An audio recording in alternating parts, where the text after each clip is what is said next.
Cube Radio. On les critique, on les juge, on dissèque leurs faits et gestes. Mais qui sont les hommes et les femmes derrière nos politiciens? Loin du débat partisan, au-dessus de la mêlée, je vous offre de les découvrir pour essayer de les comprendre.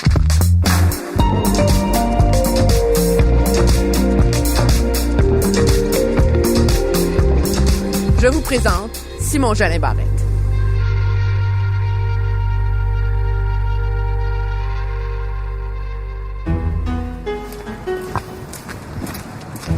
C'est drôle quand même de penser qu'on est au centre-ville de Montréal et qu'on s'en va rencontrer le député de Bordua, Oui. qui est très présent, qui représente un gouvernement très présent dans les régions, mais son bureau, lui, est au cœur de Montréal. Son bureau est au cœur de Montréal, mais dans le fond, les grands ministères ont tous des bureaux à Montréal. Hein? C'est un peu ce qu'il faut dire. Mais c'est quand même les nouveaux bureaux donc du ministère de l'Immigration, l'Intégration et la Francisation. Donc, on va rencontrer Simon Jolin Barrette, le super ministre, l'omni-ministre, talentueux. Imaginez, il a été élu à 27 ans dans Bordua, la première fois en 38 ans que le comté échappait au Parti québécois. Je pense que c'est le ministre le plus en vue, le plus controversé du gouvernement Legault, très certainement. Il a reçu toutes les missions difficiles. Ça, c'est des HLM. Très bonne question, c'est assez neuf. Tous les dossiers identitaires, donc tous les paniers de crabes, c'est lui qui en a hérité. Moi, je soupçonne que, parce que M. Legault voit en lui quelqu'un d'immensément minutieux, discipliné, rationnel, mais ça l'a pas placé Simon Jolin Barrette à l'écueil des gaffes qu'on lui connaît, là, ou des erreurs stratégiques plutôt, là, que ce soit sur sa réforme de l'immigration avec les dossiers mis de côté, toute la controverse autour du programme d'expérience québécoise là, qui est supposé faciliter l'accession à la résidence permanente aux étudiants. Il y a eu le cafouillage avec les vieilles méthodes pour recevoir les dossiers de réfugiés.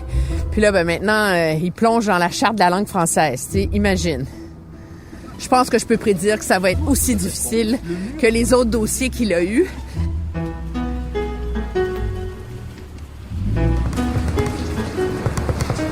C'est bon. 1200 Saint-Laurent, immigration, francisation et intégration. Alors, nous sommes arrivés au bureau du ministère de l'Immigration à Montréal et donc on attend l'attaché de presse du ministre Jolin Barrette pour notre entrevue. Il va venir nous chercher ici. Oui.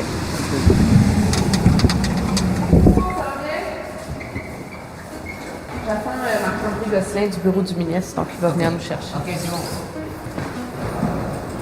Alors imaginez-vous, c'est très, très moderne comme entrée. C'est tout blanc, avec des espèces de lumière LED là, contre les murs, un plafond d'à peu près, je sais pas, 50 pieds au moins. Quand tu dis lumière LED, tu veux pas dire qu'elles sont pas belles. Non, des lumières LED. Pardonnez-moi. Nous attendons. J'ai ma petite liste de questions. Oui, Elisabeth, Emmanuel. Bonjour, Emmanuel Latraverse. On rentre ici, Elisabeth, c'est ça? c'est la nouvelle attachée de presse. OK. Ah, bonjour. Salut. Bonjour, ça va bien?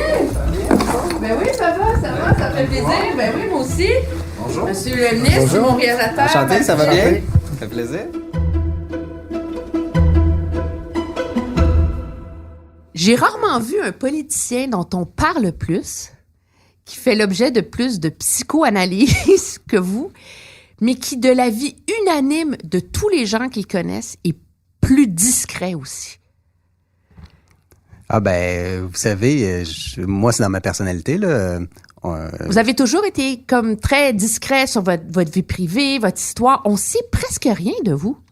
Ben écoutez, lorsqu'on fait de la politique, c'est le personnage public, mais la famille, la vie personnelle, pour moi, c'est deux choses distinctes. Alors, les gens connaissent mes prises de position publiques, connaissent mes idées, mais pour ce qui est de la vie personnelle, effectivement, je la partage pas publiquement parce que je pense que ça prend une séparation entre les deux, entre la vie professionnelle puis la vie personnelle. Mais il y a une anecdote qui dit que même le jour où votre femme a accouché, certains de vos collègues savaient même pas que vous aviez une blonde. C'est pas vrai, ça? Ben, il y a certains collègues, effectivement, qui ont dit ça.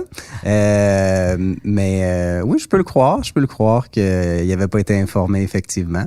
Mais ça fait partie de mon jardin personnel. Qu'est-ce que ça permet d'avoir vraiment c'est plus qu'un jardin, c'est un jardin secret presque, là?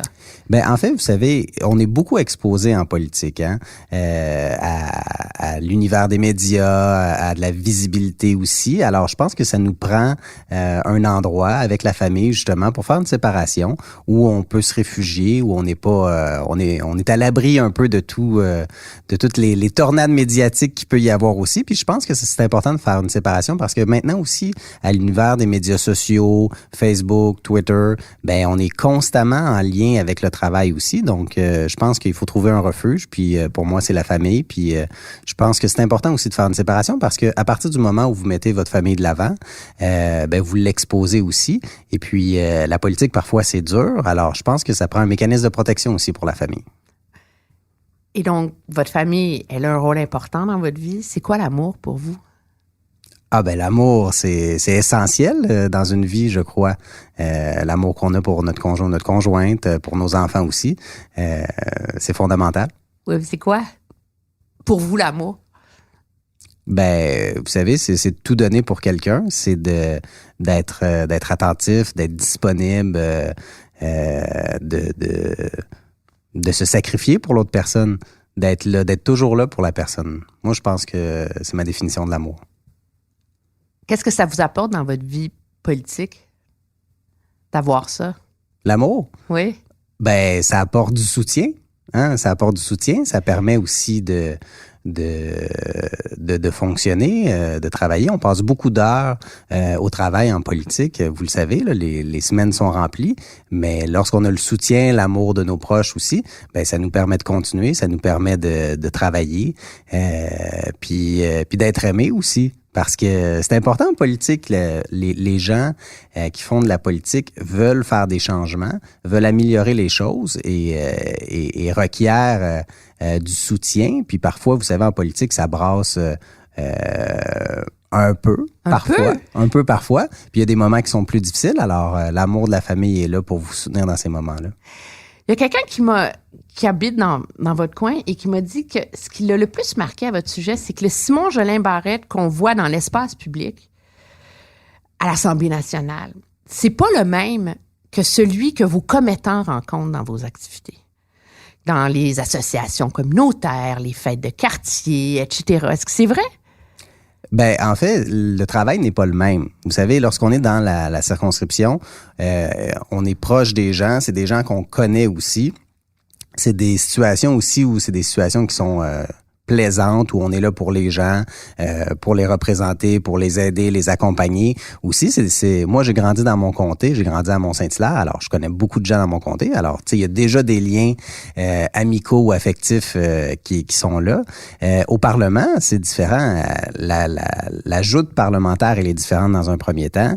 C'est beaucoup plus dur et c'est un système adversarial aussi. Hein. Alors, quand le leader de l'opposition officielle se lève, c'est rarement pour me donner des fleurs, puis rarement pour me complimenter.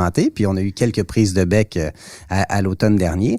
Même chose aussi dans l'environnement médiatique aussi. Lorsque vous êtes face à vos collègues journalistes avec 4-5 caméras, 20 journalistes autour de vous qui vous posent beaucoup de questions en mêlée de presse, vous devez vous préparer puis être plus concentré que quand vous êtes, supposons, dans une épluchette de blé d'Inde à l'âge d'or où vous lancez des poches puis vous jouez à pétanque. Là, c'est différent. C'est pas le même type de climat, d'environnement.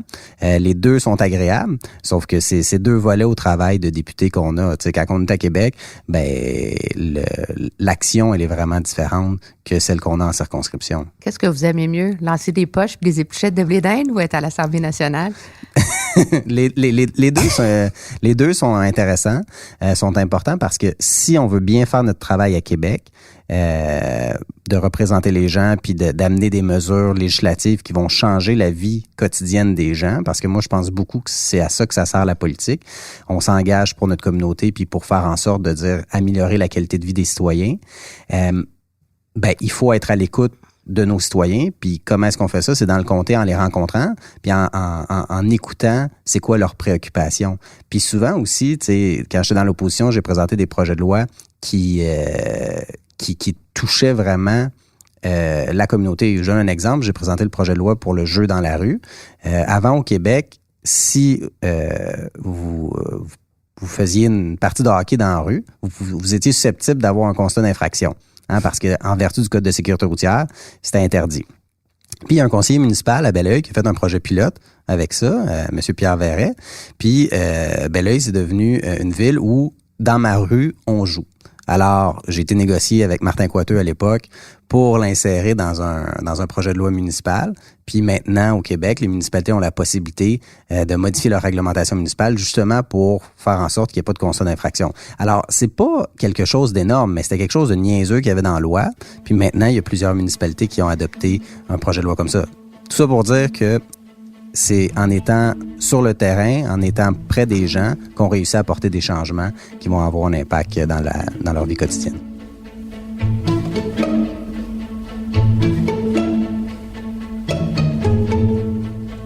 Vous savez que la plupart des gens qui nous écoutent vont vous entendre. Là, vous êtes un ministre senior du gouvernement, dire on est en politique pour améliorer la vie des gens, puis il faut être en contact avec eux. Puis les gens, ils vont dire, bon, un autre politicien qui sort sa salade sur changer le monde. Pourquoi les gens, ils croient pas ça, des politiciens? Ben, moi, souvent, les gens que je rencontre, ils nous croient individuellement, mais collectivement, ils nous croient peut-être un petit peu moins. Puis ça, c'est un problème aussi. Tu sais, la classe politique, souvent, elle est critiquée pour de multiples raisons, parce que dans le passé, il y a des gens qui ont promis des choses qu'ils n'étaient pas capables de livrer ou qui n'ont pas respecté leur engagement. C'est sûr que les Québécois sont cyniques parfois par rapport à la politique, mais moi, je pense qu'il y a de l'espoir. Puis, tu sais, mon engagement politique personnel, c'est lorsque je propose quelque chose, je le fais. Depuis 5 ans, depuis que je t'ai élu, dans le fond, j'ai livré beaucoup de choses aussi. Alors, tu sais, moi, j'y crois. C'est un engagement pour le public. Puis, souvent, on le voit, des gens qui disent je vais faire ça, je vais faire ci, puis un coup qu'ils sont rendus au pouvoir, ben ils agissent pas. Mais c'est pas ma conception de la politique. Il faut rester le plus proche possible de nos idées, puis de livrer la marchandise, puis ça demande du travail. Ça vous vient d'où l'intérêt pour la politique? Avez-vous toujours voulu être politicien? Moi, j'ai toujours suivi beaucoup la politique, particulièrement au secondaire. C'était dans les années du scandale de la commission Gomery. Ça me choquait profondément. De voir la commission d'enquête à la télé. L'intégrité, pour moi, c'est quelque chose d'important.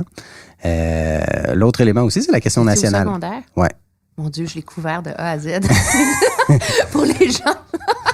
Vous me faites vieillir, là. Mais on parle de 2004-2006, oui. là. Donc, cégep. Fin secondaire, début cégep. Alors, okay. Puis, l'autre élément, c'est la question nationale aussi. Tu sais, les Québécois ont souvent voté en faveur du fait qu'ils étaient souverainistes ou fédéralistes et ça occultait un peu l'ensemble des choix que les Québécois avaient à faire en termes de politique. Parce qu'il y a autre chose que la souveraineté du Québec aussi dans le débat pour notre société. Alors, la question nationale, ça m'a toujours beaucoup intéressé, mais c'est une des raisons pourquoi j'ai joint la CAQ aussi, du fait que c'était pas nécessairement un clivage, c'était pas nécessairement vous étiez souverainiste ou fédéraliste, mais que vous pouviez avoir des gens des deux tendances dans la même équipe. Mais le fait que le Québec n'ait pas signé cette constitution-là, ça peut pas vous laisser indifférent? Non, pas du tout. Moi, le fait que le Québec ait jamais signé la Constitution de 82, c'est une problématique et c'est encore une problématique aujourd'hui lorsque, devant les tribunaux, on se retrouve à avoir la Charte canadienne qui est utilisée alors que l'Assemblée nationale ne l'a pas ratifiée. Ça veut dire qu'il y a beaucoup de droits collectifs auxquels... Et ça, sociologiquement, ça a un plus grand impact parce que le Québec, c'est une nation francophone, la seule en Amérique du Nord, et les droits collectifs de la nation québécoise doivent être protégés. Par contre, la Constitution canadienne, ce qu'elle fait avec la Charte des droits et libertés, ben ça fait en sorte qu'on met une primauté aux droits individuels. Alors, je vous donne l'exemple de la loi sur la laïcité. Ben oui, c'est là où je m'en allais. Vous ouvrez la porte vous-même. C'est ça. Je faisais un préambule pour y arriver. Mais vous savez, cette loi-là, c'est la mise en place de droits collectifs. le droit à la laïcité de l'État, c'est un droit qui appartient à tous les Québécois. Et on a généré des droits là-dedans. Et maintenant, elle est contestée, cette loi-là, et il y aura le procès cet automne, à l'automne 2020, en première instance, à la Cour supérieure. Mais il y a une chose qui est sûre, c'est que le Québec, comme nation, par son Parlement, doit pouvoir avoir la possibilité de légiférer sur des éléments fondamentaux de sa société. Et on se retrouve dans une situation où le Québec, la Charte canadienne s'applique à lui, malgré la signature. Donc, c'est un peu un bris de contrat moral entre les provinces canadiennes et le gouvernement central du fait que la Constitution n'a jamais été adoptée par le Québec. Mais donc, il faut pas le réparer, ça, plutôt que de le mettre de côté? Ben écoutez, il y a eu Meach, il y a eu Charlottetown. Je pense que les éléments qu'il y avait dans l'accord du lac Meach auraient pu permettre au Québec de réintégrer pleinement sa place dans la Constitution canadienne. Et il faut comprendre que ça a des impacts aussi pour les citoyens dans leur vie quotidienne aussi, le fait que les conditions de Meach soient pas remplies. Comme quoi? Ben, que ce soit la présence du Québec à la Cour suprême, le mécanisme formel de nomination des sénateurs, le fait d'être considéré comme une société distincte, malgré que le fait que la Cour suprême maintenant a énoncé, notamment dans l'arrêt Nadon, que le Québec a ses spécificités propres. Il y a une ouverture de plus en plus, mais il faut comprendre que comme partenaire fédératif, le Québec doit avoir pleinement son rôle à jouer et qu'à l'intérieur du Canada, le Québec est une nation qui est distincte et ça vient avec des droits parce que c'est à la base de la création du Canada. Les deux nations fondatrices, le biculturalisme, je pense que c'est important. Et on est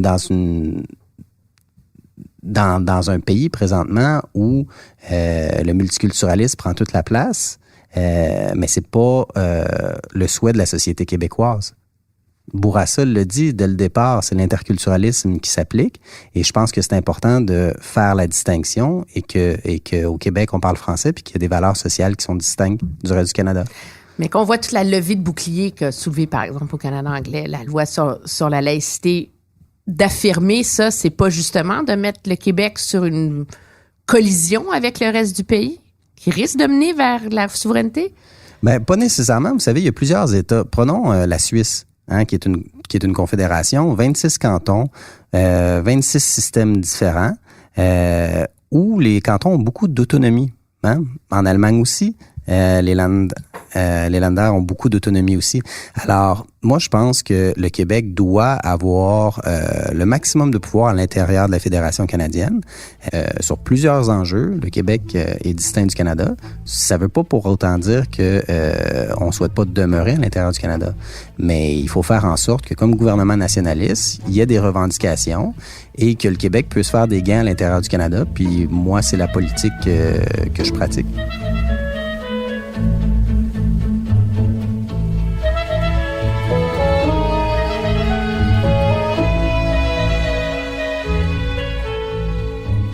La culture, elle occupe quelle place dans votre vie? Vous voulez dire en général? Ben, je vous dirais, je suis fier de la culture québécoise. Le français, c'est important.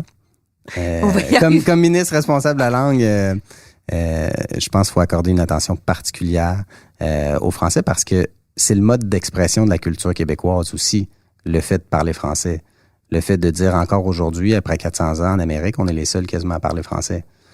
Avec les Acadiens, un peu dans le reste du Canada. Alors, je pense qu'il faut le valoriser. Vous craignez pas que ça soit un panier de crabes encore plus difficile à gérer que l'immigration puis la laïcité? La langue française? Oui. Ben, moi, je pense qu'on est dû pour faire une réforme importante en matière de langue française pour assurer la pérennité puis la valorisation de la langue française. Puis il y a plusieurs indicatifs qui démontrent que le français est en perte de terrain, mais aussi que l'État a une difficulté au niveau de son exemplarité. Parce que au Québec, la langue officielle, c'est le français. Alors, faisons le parallèle avec l'immigration. Les nouveaux arrivants, lorsqu'ils viennent au Québec, devraient s'intégrer en français au Québec. Alors, on va mettre de l'avant des mesures pour assurer cet objectif-là. À l'époque où la loi 101 est adoptée en 77, il y avait un enjeu notamment au niveau de l'éducation. Hein, les nouveaux arrivants allaient dans les écoles protestantes, anglophones, plutôt que de venir du côté francophone. Et c'est ce qui a mené notamment à l'adoption de la loi 101, en plus de la langue de travail, tout ça.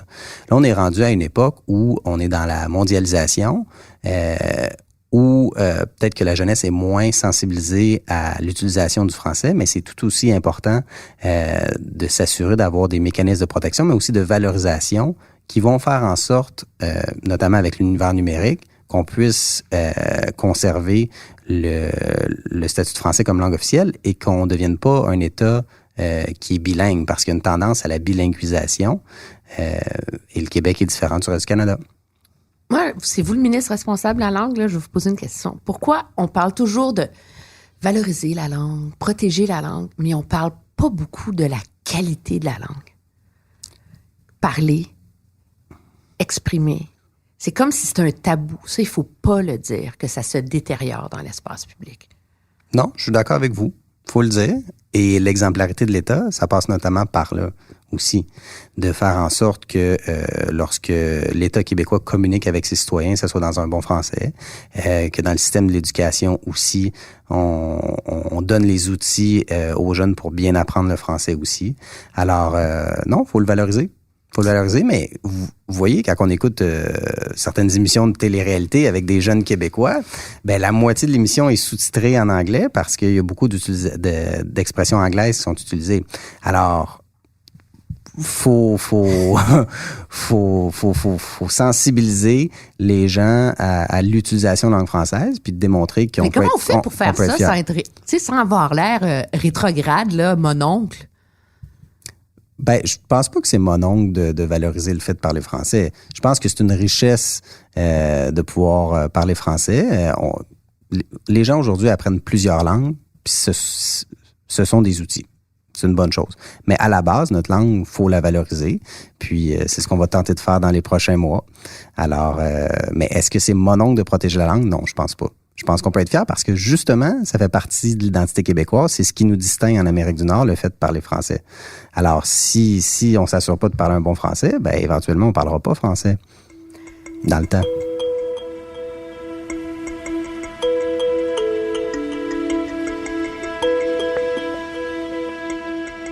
Prenons un pas de recul. Parlez-moi de votre rencontre avec M. Legault.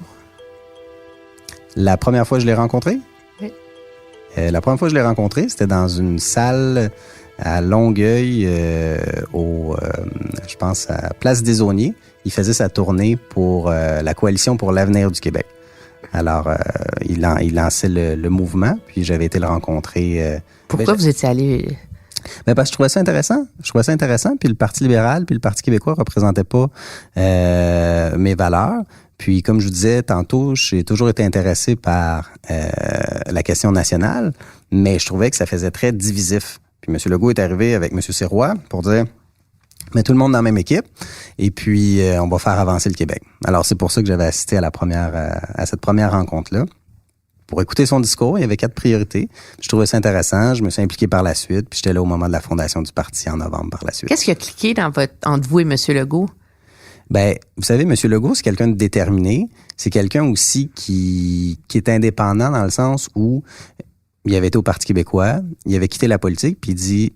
Dans le fond, c'est un bâtisseur pour dire « Je veux amener le Québec ailleurs, je veux le rendre plus riche, je veux m'assurer que les Québécois deviennent plus prospères. » Et il exprimait aussi une fierté d'être Québécois. Alors, je pense que c'est ça qui m'a convaincu de le suivre. Qu'est-ce qui vous a appris sur la politique? Faut être patient. C'est pas dans votre nature, ça. La mienne, non, effectivement. Moi, j'aime ça quand les choses roulent, quand ça se règle rapidement. Mais la patience, c'est important en politique. J'ai appris ça de lui. Puis notamment, vous savez, avant de devenir premier ministre, M. Legault a fait 3 élections. Puis il y a eu des moments aussi qui ont été difficiles dans le parti. Vous savez, c'est 2012, 2014, le mandat de 2014 aussi. On était le 2e groupe d'opposition aussi. Mais faut être résilient, faut être persévérant aussi. C'est ce que j'ai appris, je vous dirais. Puis, faut réussir à convaincre les gens de nous appuyer dans ce qu'on propose. Le leadership en politique, ça passe par le cœur ou la raison? Les deux. Les deux. Il y a des moments où ça prend plus de cœur, il y a des moments où ça prend plus de raison. Mais la politique, c'est très humain, hein. C'est très, en fait, c'est comme 2 équipes de hockey ou 3 équipes de hockey, même 4 là, maintenant à l'Assemblée nationale. Et il y a le coach, puis on gagne en équipe, puis on perd en équipe. Alors, parfois, vous allez envoyer vos meilleurs joueurs, ça c'est la raison. Mais aussi, des fois, vous allez envoyer des joueurs aussi qui vont être capables de rassembler l'équipe aussi. Alors ça, c'est l'aspect cœur aussi. Mais lorsqu'on fait de la politique, c'est les deux. C'est un mélange des deux. Parce qu'on peut pas prendre juste des décisions basées sur la raison. Il y a un aspect émotif aussi en politique. Même chez vous? Très certainement. Je le démontre peut-être pas. On me caractérise comme ça aussi. Parce qu'on vous décrit comme pragmatique, rationnel. Est-ce que c'est une armure?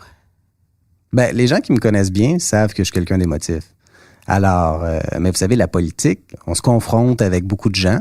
C'est des débats qui sont durs, c'est des débats qui viennent chercher nos tripes aussi souvent à l'intérieur. Alors, il faut être capable de livrer le message et il faut être capable de livrer aussi nos engagements.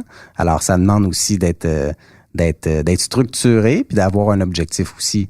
Alors, parfois, faut enlever les émotions un peu aussi pour réussir à prendre des décisions difficiles. Donc, c'est votre armure un peu.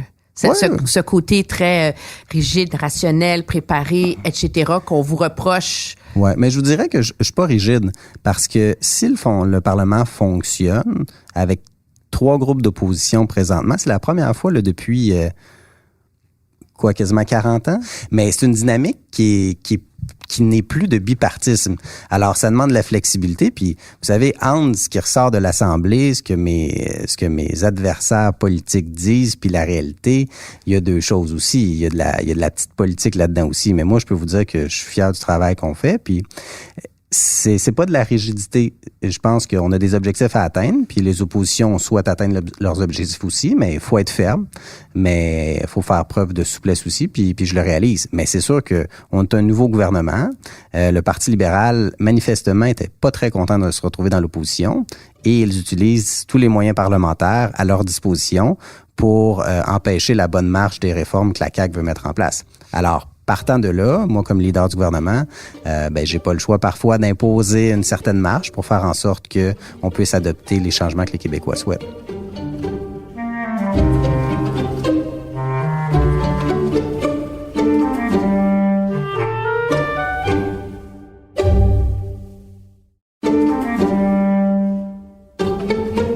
Qu'est-ce qu'il y a de plus difficile avec l'exercice du pouvoir? Je vous dirais, c'est le temps, peut-être, avec l'exercice du pouvoir. Parce qu'il y a tellement de choses à faire, à changer, à améliorer, à moderniser, puis vous avez le temps d'une semaine, alors vous voudriez parfois faire plus de choses que le temps vous accorde aussi. Alors, parfois, il y a des gens qui me disent que je vais trop vite. Ben, on l'a vu avec le PEC. Le premier ministre Legault qui a réitéré sa confiance à son ministre de l'Immigration. Alain, tout ça arrive 3 jours après la suspension du programme Expérience québécoise. C'était vendredi soir. Et François Legault aujourd'hui... Mais sur la question du PEC, c'est intéressant parce que on a une décision collective à prendre relativement à l'immigration. Relativement au fait que la politique migratoire du Québec, qu'est-ce qu'elle doit être? Alors, le Québec a une capacité d'accueil maximale et lorsqu'on sélectionne des personnes immigrantes, on a une responsabilité. Je pense qu'il est passé ce bout-là de votre message. Le reproche qu'on vous a fait, c'est de vouloir aller vite. Il y a eu...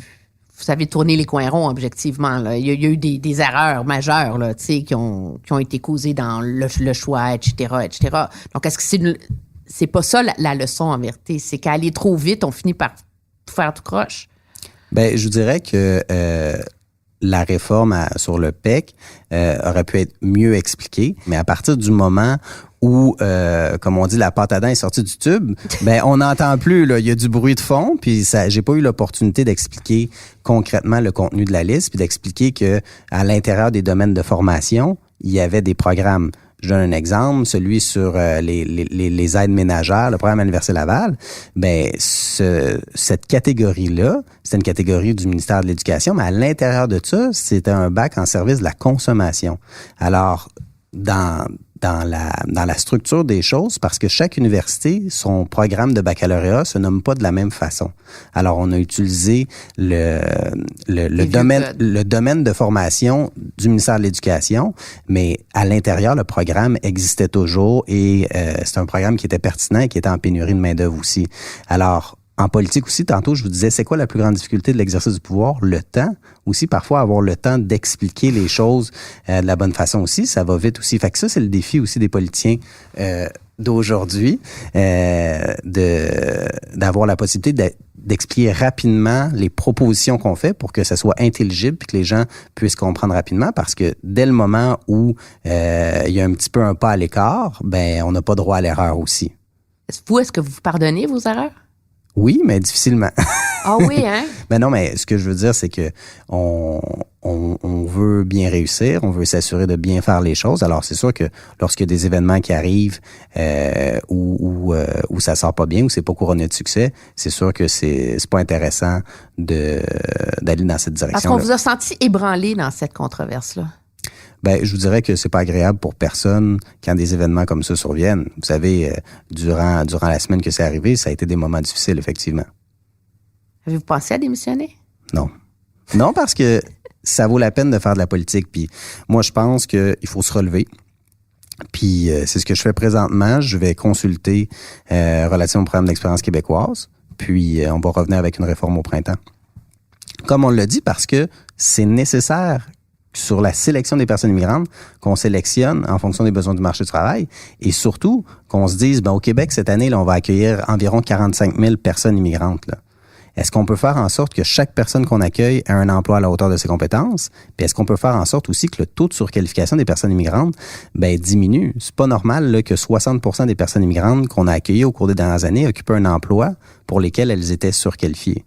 Puis ça, c'est sans parler aussi de l'inventaire que le Parti libéral m'a laissé au niveau fédéral aussi, tu sais. Alors, c'est pour ça aussi qu'on a fait le projet de loi 9 pour rembourser l'inventaire aussi.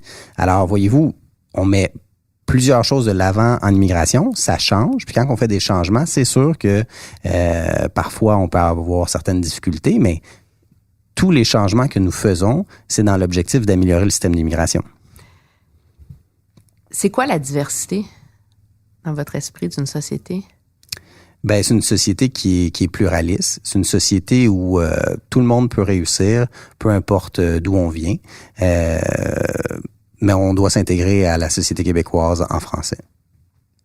Êtes-vous inquiet du clivage qu'on voit au Québec sur les questions, sur tous vos dossiers, sur l'immigration, sur la laïcité, probablement sur la francisation, ça s'en vient, entre Montréal et les régions? Ben, le clivage qu'on a actuellement, je pense qu'il a été causé, entre autres, par le laisser-aller qu'il y a eu au cours des dernières années.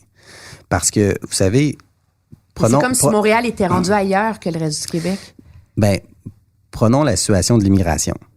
Environ 82% des personnes immigrantes s'établissent à Montréal ou dans la région métropolitaine de Montréal. C'est un enjeu par rapport à la régionalisation de l'immigration. C'est sûr que si on ne s'assure pas de régionaliser davantage, il va y avoir une dichotomie entre Montréal puis le reste des régions. Puis c'est pour ça qu'on a annoncé un plan de déploiement du ministère de l'Immigration dans toutes les régions du Québec. On a ouvert des bureaux dans 50 villes parce qu'on souhaite vraiment accueillir les nouveaux arrivants dans les régions du Québec. Au niveau de la francisation, c'est pas nouveau qu'au Québec, il y a toujours eu un enjeu par rapport à Montréal. Quand la loi 101 a été adoptée en 1977, notamment sur l'affichage, c'était principalement à Montréal aussi. Qu'il y avait une distinction par rapport au reste des régions. C'est comme pire, c'est plus viscéral, on dirait ce gouffre-là qui se creuse et que les partis politiques réussissent pas à réconcilier. T'sais, vous, on vous décrit justement comme un gouvernement des régions. Vous avez quoi, une élue à Montréal? Là? Deux. Richard Campeau, puis la ministre responsable de la région de Montréal. C'est un défi, ça aussi. Oui, mais comme le Parti libéral n'a pas d'élu à l'est de Montréal. C'est inquiétant. On a Un parti des régions, un parti de Montréal, c'est toute la fibre de la société québécoise qui se... Bien, je vous dirais que le gouvernement, la CAQ, représente la majorité des comtés alentour de Montréal aussi, dans les banlieues aussi.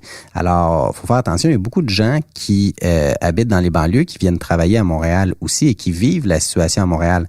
Mais je ne crois pas qu'il y a personne au Québec qui va dire que ça prendrait pas plus de français à Montréal, que les personnes migrantes doivent s'intégrer davantage en français au Québec, parce que comme société, là, on est face à un choix présentement. Si on met pas davantage d'efforts sur la francisation des personnes migrantes, sur la valorisation du français, on va se retrouver dans une situation où à chaque année, le français va perdre sa place, et surtout avec les médias que nous avons, le contenu culturel aussi américanisé, ça fait en sorte qu'il y a de la pression à travers les médiums pour migrer vers l'anglais. Alors, le rôle du seul gouvernement en Amérique du Nord, de l'État dont sa langue officielle est le français, c'est de prendre le taureau par les cornes puis de mettre des mesures en place. Et c'est ce qu'on va faire, parce que faut s'assurer que notre société puisse évoluer en français.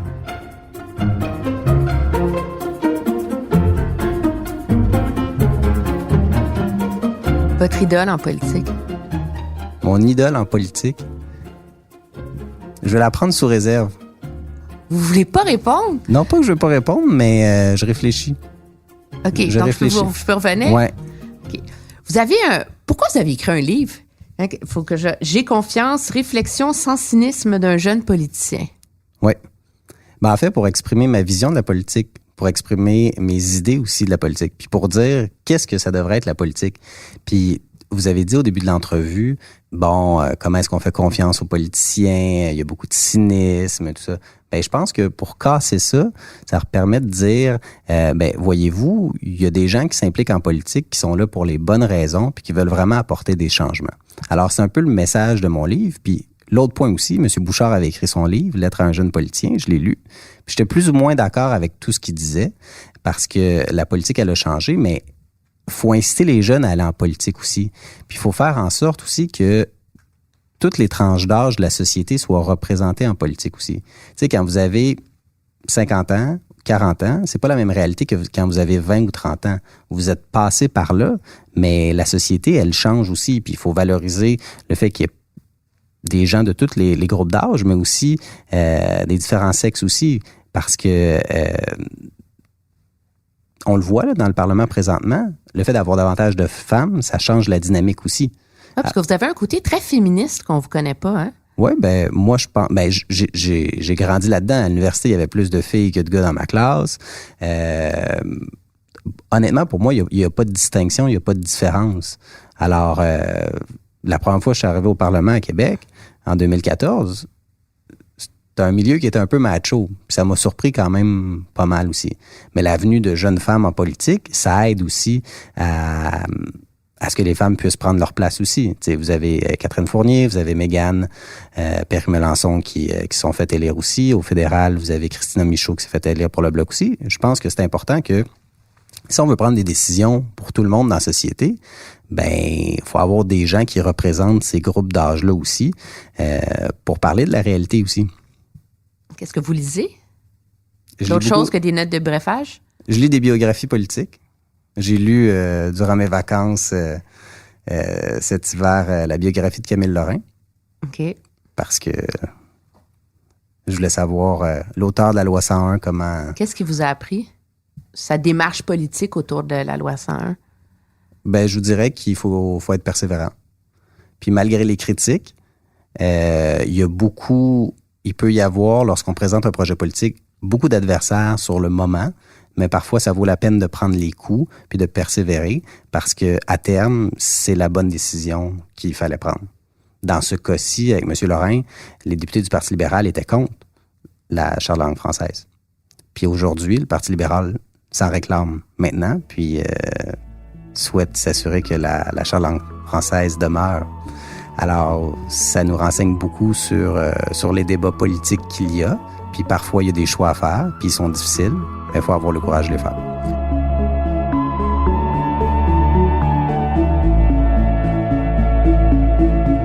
Alors, quand je reviens, un idole ou un modèle que vous avez en politique? C'est difficile. Cherchez une réponse qui va pas vous mettre dans le trouble puis qui va faire consensus. C'est ça, hein? Non, pas du tout. Pas du tout. Mais je réfléchis à... C'est une question qui est difficile à répondre d'identifier un modèle en politique. Parce que quand on se construit comme politicien, on regarde plusieurs politiciens, puis je vous dirais qu'on prend les meilleurs trucs et on observe beaucoup comment les politiciens fonctionnent. Je donne un exemple, Jean-Marc Fournier. J'ai beaucoup appris en l'observant comme parlementaire. On peut être en accord ou en désaccord avec la position que M. Fournier avait sur plusieurs enjeux, mais la façon de travailler, la façon d'être au Salon Bleu, c'est intéressant. Je vous dirais aussi, durant la période 2014-2018 où j'étais là, un autre politicien qui m'a marqué, c'est Stéphane Bédard. De la façon dont il travaillait. J'ai eu l'occasion de faire une commission parlementaire avec Stéphane Bédard, puis on observe. Il connaissait ses dossiers, la façon d'aborder les choses, la façon de faire passer les idées aussi. Alors, je vous dirais pas que j'ai un politicien précisément, mais c'est un peu de tout le monde. Une chose que vous dites, là cette année, il faut vraiment que j'apprenne ça. Il faut que je sois meilleur là-dedans, dans vos résolutions là, de 2020. Dans mes résolutions de 2020, être plus patient. J'y travaille constamment. Mais vous savez, les travaux parlementaires, les projets de loi que j'ai à déposer aussi, faut que ça avance. Mais alors je me parle. Je me dis, Simon, sois patient. Merci beaucoup. Merci à vous. Bonne journée.